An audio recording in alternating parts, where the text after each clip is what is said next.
become more challenging because we have 2 additional refrigerators to run, lights, and so on. So that has changed our daily life a bit because the one thing that we can change is how often we use our shower. And so the rule of thumb now is if it's sunny, we get to turn on the hot water heater and have a shower. If it's not sunny, no shower. It's also a time for us and the students to question the norms of society too. Do we need 1 or 2 showers sometimes for some people a day? Are there other options that go against the norms that are still healthy and good for us? We harvest rainwater here, and we're using 2 300-gallon IBC totes to store that water. So we've kind of rigged up a gutter system off of the greenhouse, and then we're also collecting water off the roof of the wood pile shed. And so are a lot more self-sustaining. They don't require as much funding. It's really more time and presence. It aligned exactly with what I need. The house is 8 feet by 10 feet.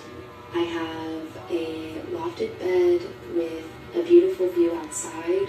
I have a small sink where I wash my dishes every day. There are drawers where I can store my food, my utensils, my bathroom supplies. There is a camping stove outside. Where the heat would be.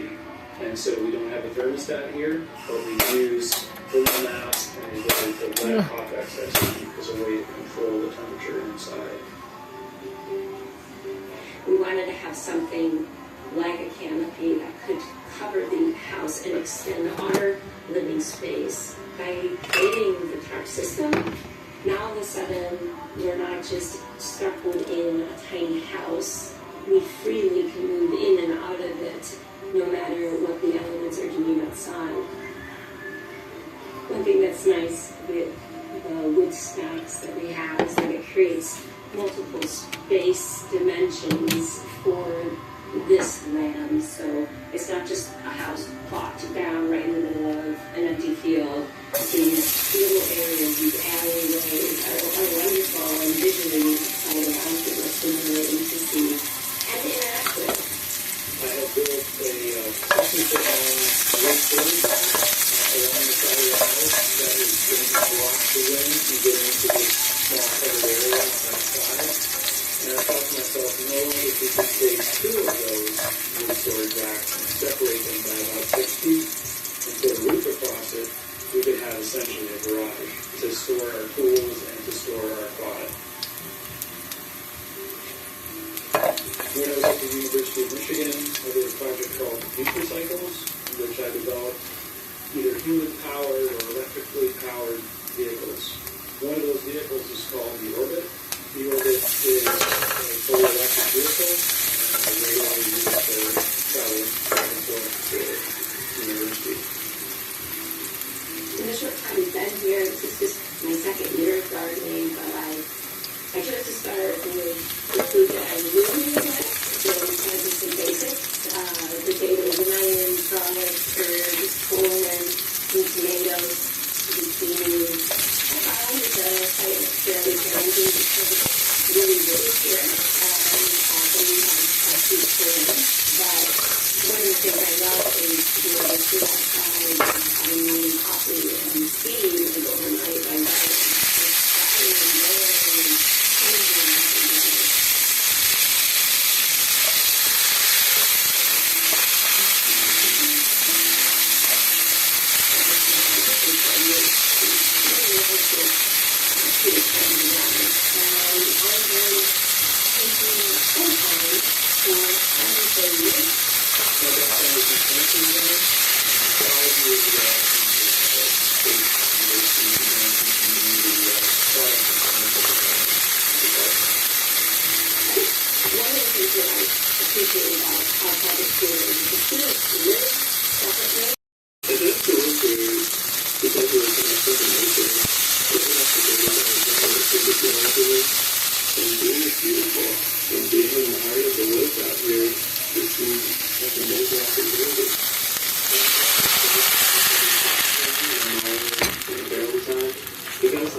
design.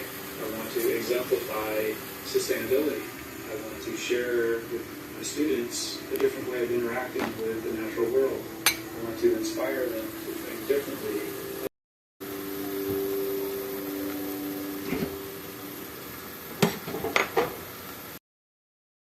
Straight or horizontal or vertical lines. So we've got some of these kind of fun angles and things like that. We painted a bunch of roof panels. That's what metal siding is. The wood did the Shotsugi bond on originally. However, the weather and rock buoy really faded a lot of it. So we've gone back in since then and done a stain. And then going up to the roof, we actually really love our roofing material. This is called an interlock roof system. So these panels are made out of recycled aircraft aluminum. So really super lightweight, and it's also really durable. You'll notice some of these knobs up here too. It's probably the #1 question we get asked with our house. So those are actually snow guards. We live in Colorado. We get snow every single winter. So it's nice to have those on there, especially because of the pitch of the roof there. When I walk out my door in the morning with a cup of coffee, I don't need the snow sliding off and taking me out with it. And last but not least is our door. Which I built. Alright, so this is the door I built. This is actually the smallest fully mechanical cuckoo clock and our mini split. The mini split's a great little thing. It does heating and air conditioning. And it also helps dehumidify the house for us, which is really handy.